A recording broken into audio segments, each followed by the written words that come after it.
There comes a moment in every human soul where running no longer feels safe. A moment where distance stops protecting you. A moment where the very walls you built to survive start to suffocate you. And that is the exact moment an avoidant begins to awaken. Understand this. Avoidant behavior is not born from a lack of love. It is born from a lifetime of learning that love equals loss, closeness equals pain, and vulnerability equals danger. So they adapt. They become strong alone, independent, self-reliant, untouchable, or so they think. But here's the truth. What you resist will persist, and what you avoid will eventually demand your attention. Love is not passive. Love is a force. Love activates everything unresolved. And when an avoidant encounters real love, not control, not dependency, not chaos, but grounded, conscious, unwavering love, it shakes their entire nervous system. Because love asks one terrifying question: will you stay present even when you're afraid? For a long time, fear wins. Fear says pull back. Fear says disappear. Fear says you're safer alone. And the avoidant listens until one day they don't, because one day they wake up and realize that the cost of running is greater than the risk of staying. They feel it in the silence after they've pushed you away. They feel it when success feels empty. They feel it when connection is gone, but the ache remains. And in that moment, something sacred happens. Awareness. They realize that fear has been driving their life, not truth. That protection has become a prison. That independence without intimacy is not freedom, it's survival. And here's the breakthrough. Love doesn't demand they lose themselves. Love invites them to become more of who they truly are. This is when the inner battle begins. Fear versus love. Comfort versus growth. The old identity versus the emerging self. And let me tell you, this is not a gentle moment. This is a warrior moment. Because fighting for love doesn't mean fighting another person. It means fighting the voice inside that says, you're not safe. It means standing in the fire of vulnerability and realizing you don't burn, you transform. The avoidant doesn't fight for you because you chase them. They fight for you because something inside them finally says enough. Enough hiding, enough disconnecting, enough abandoning myself before anyone else can. This is where purpose enters the picture. Because love is not just an emotion, it is a calling, a divine invitation to heal what was broken, to integrate what was split, and to live from truth instead of fear. When an avoidant chooses love, they are choosing courage over conditioning, presence over protection, growth over comfort. And that choice rewires their entire being. They learn that vulnerability is not exposure, it's power. That intimacy is not entrapment, it's expansion. That love is not the enemy. Fear is. And when that realization lands, they don't just fight for a relationship. They fight for their highest self. Because the moment love becomes stronger than fear is the moment they stop running and start living. And avoidance fear is often misunderstood because on the surface it looks like indifference, emotional distance, or a lack of desire for closeness. But beneath that exterior is not the absence of love. It is the presence of a deep unconscious fear tied to survival. Avoidance learned early, often without words, that connection comes with a cost. Somewhere in their formative experiences, love was inconsistent, overwhelming, conditional, or suddenly withdrawn. As a result, their nervous system associated closeness not with safety, but with danger. What looks like emotional coldness is actually a highly refined self-protection strategy. For the avoidant, control becomes synonymous with safety. When they control distance, they control pain. When they regulate closeness, they regulate their emotional exposure. Love threatens this sense of control because love is inherently unpredictable. It asks for presence without guarantees. It asks for openness without certainty. To the avoidant psyche, this feels like standing on the edge of a cliff with no assurance of solid ground. So they pull back. Not because they don't care, but because caring feels like stepping into the unknown. Identity also plays a central role in this fear. Many avoidants built their sense of self around self-sufficiency. They learned to be the strong one, the independent one, the one who doesn't need anyone. This identity was not chosen for ego, it was chosen for survival. Needing others once led to disappointment, neglect, or emotional overwhelm. Over time, independence became armor. When love arrives and asks them to rely, to soften, to share emotional space, it feels like a threat to who they believe they must be in order to survive. There is also a profound fear of emotional engulfment, Avoidants often worry that intimacy will erase their boundaries, consume their autonomy, or trap them in expectations they cannot meet. Love, in their internal world, becomes synonymous with obligation and loss of freedom. Even healthy closeness can trigger this fear because their nervous system does not distinguish between past emotional overwhelm and present safety. The body reacts first, long before logic has a chance to intervene. Another layer of this fear lies in the terror of being truly seen. Love invites visibility. It asks someone to be known in their vulnerability, their flaws, their unmet needs. For an avoidant, this level of exposure feels intolerable. Being seen once meant being judged, rejected, or emotionally abandoned. So distance becomes a way to stay invisible, to avoid the risk of being exposed and then hurt. Love feels dangerous not because it harms, but because it reveals. The irony is that avoidants often feel love deeply. They may feel it intensely, even more intensely than they let on. But intensity without safety becomes overwhelming. Their system floods with emotion and responds by shutting down, withdrawing, or detaching. This is not a conscious choice. It is a reflex shaped by years of conditioning. The fear is not, I don't love you, but if I love you, I might lose myself, lose control, or get hurt beyond what I can handle. At its core, the avoidance fear is the fear of re-experiencing old pain in a new form. The past lives in the body, not the mind. Even when the present is different, the nervous system reacts as if history is repeating itself. Love activates these stored memories, these unfinished emotional loops. And so avoidance becomes the way they keep themselves safe, even if that safety comes at the cost of connection. Understanding this shifts the narrative entirely. The avoidant is not withholding love.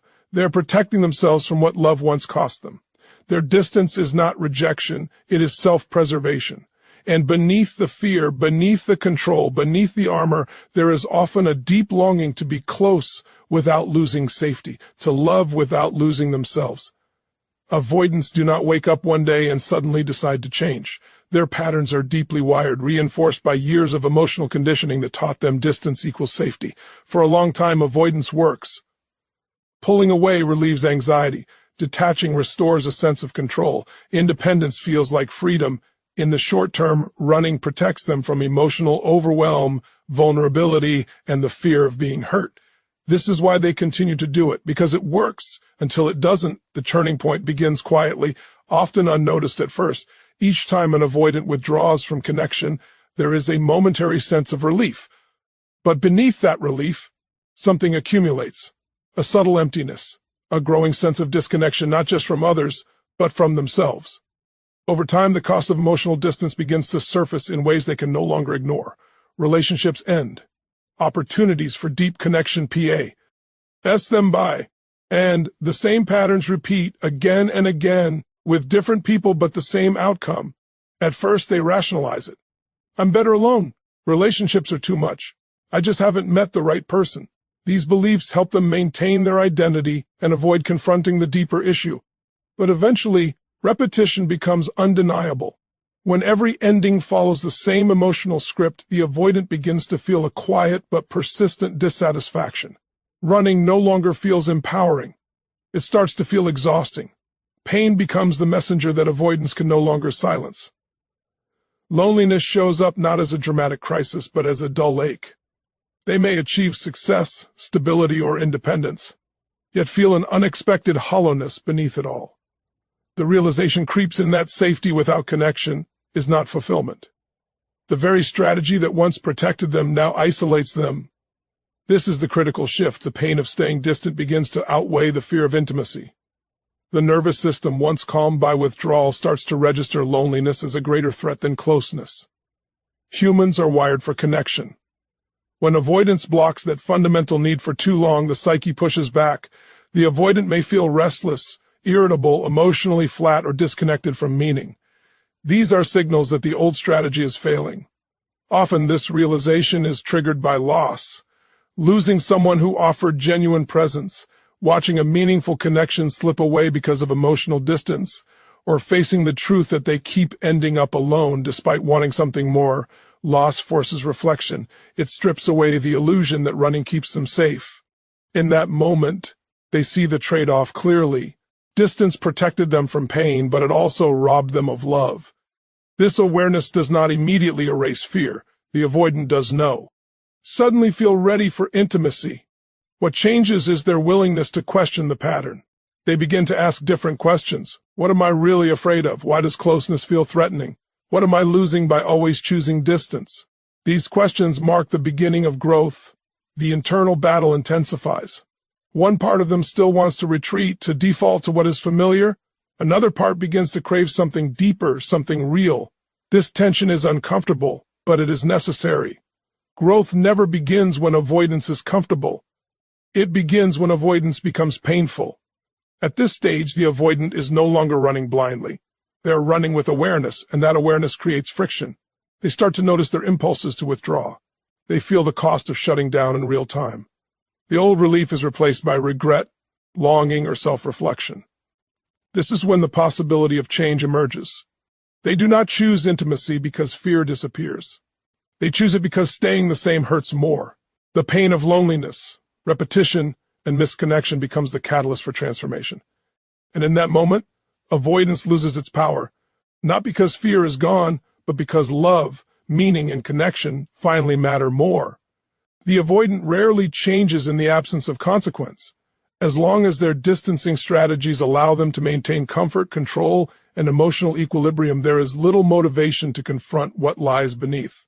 Avoidance is efficient. It minimizes discomfort and restores a sense of safety.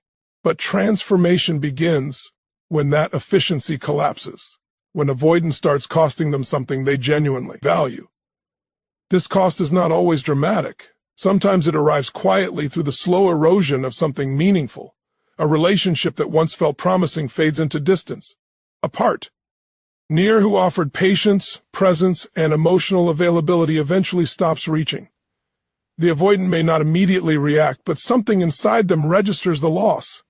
For the first time, they feel the weight of what their patterns have taken from them. Self-respect often becomes an unexpected casualty.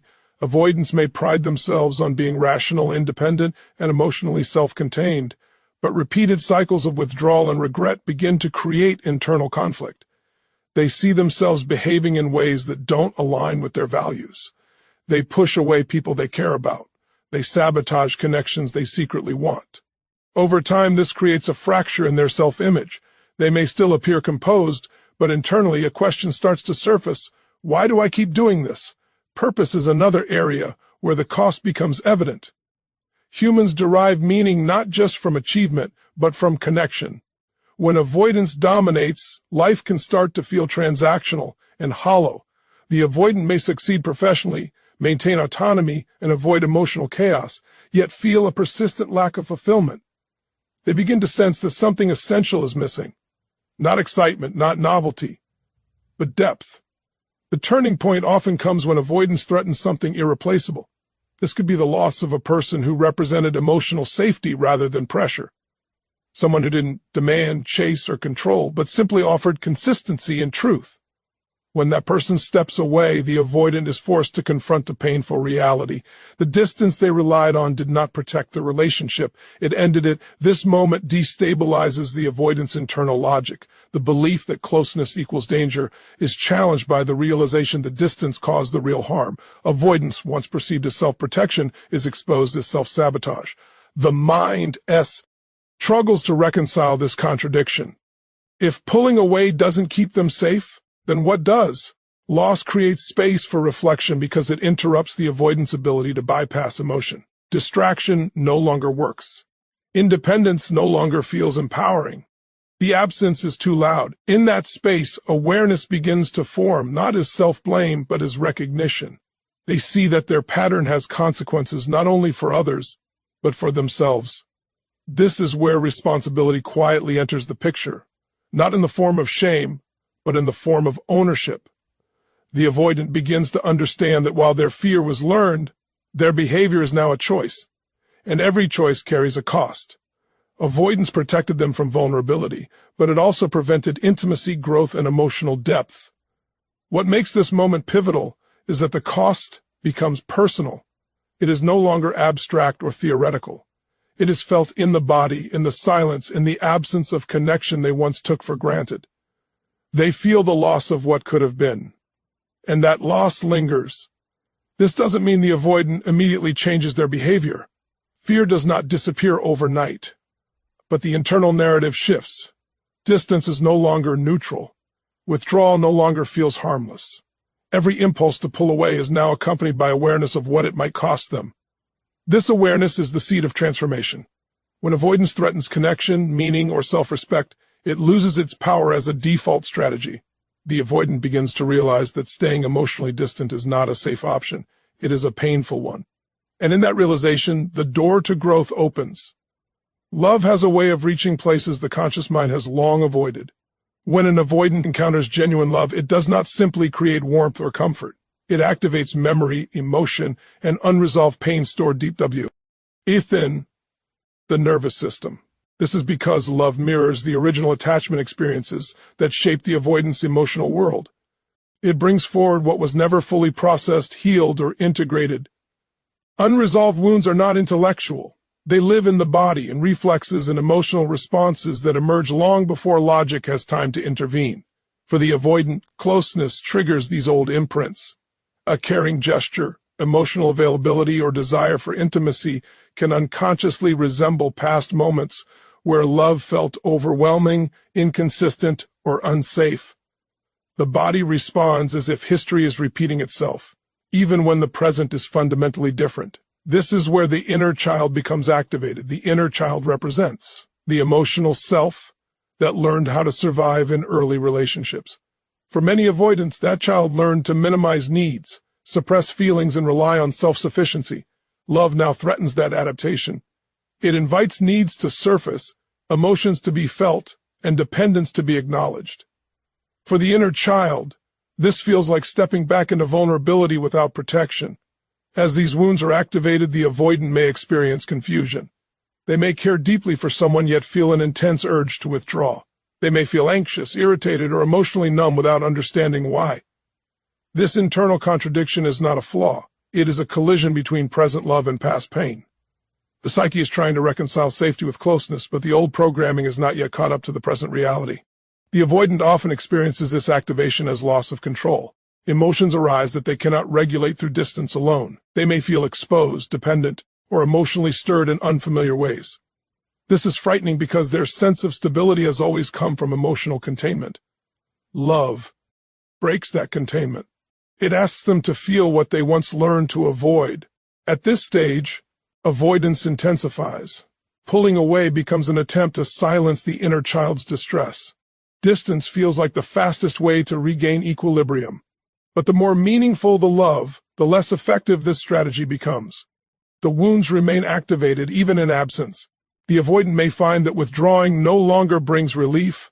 It simply delays the inevitable emotional reckoning. This is when confrontation begins. Not with another person, but with themselves. The avoidant starts to sense that the discomfort is not being caused by the present relationship alone. It feels older, deeper, and familiar. Memories may surface. Emotional patterns repeat. They may recognize that their reactions are disproportionate to the current situation. This recognition is subtle but powerful. Love in this way becomes a catalyst for healing rather than just a source of connection. It illuminates what was hidden. It brings unconscious wounds into conscious awareness. The avoidant is faced with a choice: continue to run and live under the control of unresolved pain, or turn inward and address the source of the fear. Facing the inner child is not easy. It requires acknowledging unmet needs, suppressed emotions, and moments where emotional safety was compromised. For someone who learned to survive through emotional independence, this feels like betrayal of the self they worked hard to become. Yet it is also an invitation to integrate the parts of themselves they left behind. As this process unfolds, the avoidant may begin to understand that love is not causing the pain. It is revealing it. The discomfort is not a signal to escape, but a signal to heal. This shift in perception changes everything. Instead of seeing vulnerability as a threat, they begin to see it as information instead of you. Seeing closeness as danger, they begin to recognize it as an opportunity to repair what was broken. This confrontation with unresolved wounds is the doorway through which the avoidant can move from survival into wholeness. Love does not demand perfection. It demands presence. And presence, for the avoidant, is where true healing begins.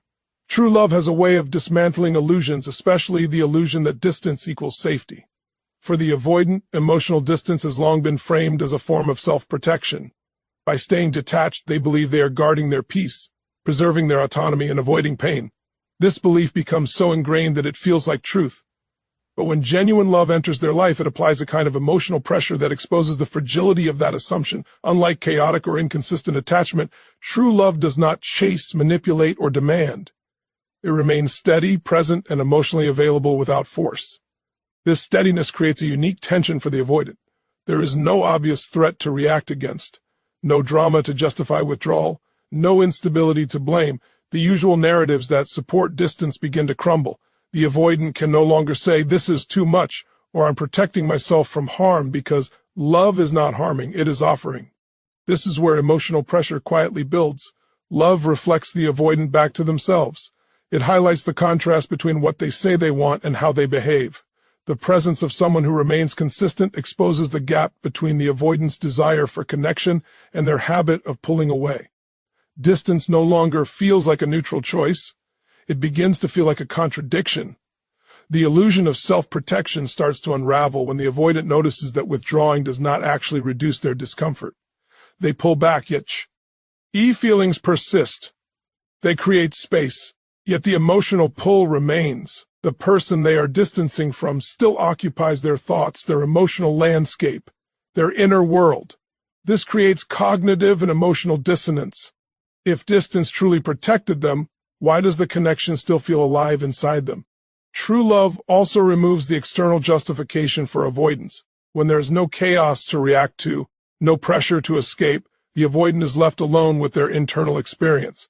The discomfort can no longer be projected outward. It becomes clear that the fear is coming from within, not from the relationship itself. This realization is unsettling because it challenges the avoidant's long-held belief that closeness is the problem. As the illusion weakens, the avoidant begins to sense that distance is not keeping them safe. It is keeping them fragmented. The parts of themselves that crave intimacy, warmth, and emotional depth remain unfulfilled. The more they distance, the more those unmet needs make themselves known. What once felt like control now feels like self-denial. This pressure intensifies because true love does not disappear when met with avoidance. It does not retaliate or collapse. It remains, at least energetically, present. This consistency forces the avoidant to confront a deeper truth. They are not being asked to sacrifice themselves. They are being invited to show up. The danger they feel is not in the relationship, but in the vulnerability it requires. The avoidant may begin to experience a subtle grief, the grief of recognizing how long they have been protecting themselves from something that could have nourished them. They see how many opportunities for closeness they have dismissed in the name of safety. This grief is painful, but it is also clarifying. It strips away the comfort of the old narrative and reveals the cost of emotional distance. At this point, avoidance loses its moral high ground. It can no longer be framed as wisdom or strength. It is exposed as a survival strategy that has outlived its usefulness. The avoidant starts to understand that the protection they relied on was never meant to be permanent. It was meant to help them survive until they could learn to feel safe in connection. This realization does not instantly make intimacy easy. Fear still arises, but the story changes. Distance is no longer an unquestioned reflex. It becomes a choice, one that must now be weighed against the truth that love is not the enemy. The illusion of safety through distance dissolves, and in its place emerges a deeper, more honest question. What if closeness is not what breaks me, but what finally makes me whole? For a long time, fear feels familiar to the avoidant. It has a known shape, a predictable rhythm. Fear arrives when intimacy deepens, when emotions intensify, when closeness threatens the sense of control. And because it is familiar, it feels manageable. The avoidant knows how to respond to it. Withdraw, detach, stay busy, stay self-contained. Fear in this way becomes a companion, uncomfortable but known. Loneliness, on the other hand, often begins as something subtle. It does not always announce itself as pain. At first it may feel like quiet, space, or freedom. The avoidant may even prefer it, interpreting solitude as peace. But over time, loneliness reveals a different face. It becomes a persistent sense of emotional isolation that no amount of independence can fill. It is not about being alone physically, it is about being disconnected internally. As years pass, The avoidant may notice that fear has not actually protected them from loneliness. It has led them directly into it. Each relationship that ends, each connection that never deepens, adds another layer to this realization. EY may have people around them, acquaintances, distractions, routines, but something essential is missing. There is no place to fully land emotionally, no shared inner world, no felt sense of being known. This is where the internal hierarchy shifts. Fear remains present, but loneliness grows heavier. Fear is sharp and immediate, but loneliness is slow and cumulative. It settles into the background of life, coloring experiences with a muted tone. Achievements feel less satisfying. Moments of success feel oddly empty. The avoidant begins to sense that self-sufficiency alone is not enough to sustain a meaningful life. At this stage, fear starts to feel less like protection and more like stagnation. The avoidant recognizes that fear keeps them in a loop, safe, but stuck. The same patterns repeat, the same outcomes occur, and nothing fundamentally changes. Loneliness, meanwhile, demands attention. It cannot be bypassed indefinitely. It asks uncomfortable questions. Is this all there is? Who really knows me? What am I avoiding by staying disconnected? What makes loneliness unbearable is that it directly contradicts the avoidant's original goal of safety. Safety without connection begins to feel hollow. The nervous system, designed for relational regulation, starts to protest. The avoidant may feel emotionally flat, restless, or disconnected from joy. These are not signs of weakness. They are signals that a core human need is unmet. As loneliness deepens, it reframes the meaning of fear. Fear is no longer the greatest threat. Loneliness becomes the greater danger because it threatens meaning, vitality, and emotional aliveness. The avoidant begins to see that avoiding pain has also meant avoiding love, growth, and shared experience. The trade-off becomes impossible to ignore. This realization does not eliminate fear, but it changes the calculation. Fear becomes something to move through rather than something to obey. The avoidant starts to understand that fear is temporary and situational, while loneliness is enduring and corrosive. Fear spikes in moments of vulnerability, but loneliness lingers in the absence of connection. This shift often leads to a quiet courage, not the dramatic kind, but the kind that whispers, "I can't keep living like this." The avoidant may begin to take small emotional risks, staying present in discomfort, expressing a feeling, allowing closeness to last a little longer. These moments are terrifying, but they are also enlivening. They remind the avoidant of what it feels like to be emotionally engaged rather than emotionally numb. In this way, growth does not come from conquering fear, but from recognizing its limits. Fear is familiar, but loneliness is unbearable. And when the pain of disconnection outweighs the discomfort of vulnerability, the avoidant begins to choose connection. Not because it is easy, but because it is necessary. For the avoidant, commitment has never been about a lack of desire for connection. It has been about a fear of what commitment represents internally. Commitment feels like a narrowing of options, a loss of escape routes, a surrender of the self they built to survive.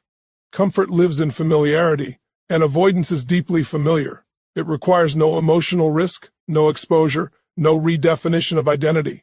Growth, on the other hand, demands everything the avoidant learned to protect against.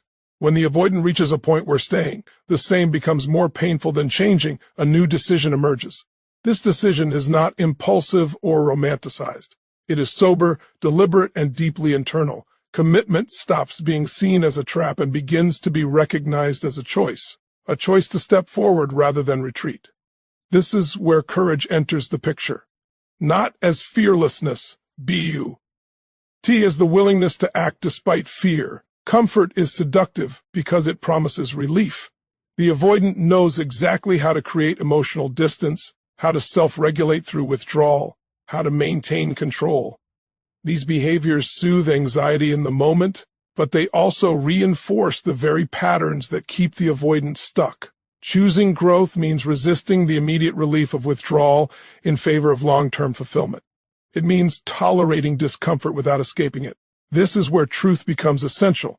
The avoidant must confront the truth about their patterns without defensiveness or self-justification. They begin to see that their behaviors, while once adaptive, are now limiting. They acknowledge that avoidance has protected them from pain, but also from love. This honesty is destabilizing because it removes the narratives that once made avoidance feel righteous or necessary. Commitment, in this light, becomes an act of self-alignment. The avoidant is no longer committing to another person at the expense of themselves. They are committing to living in integrity with their deeper values.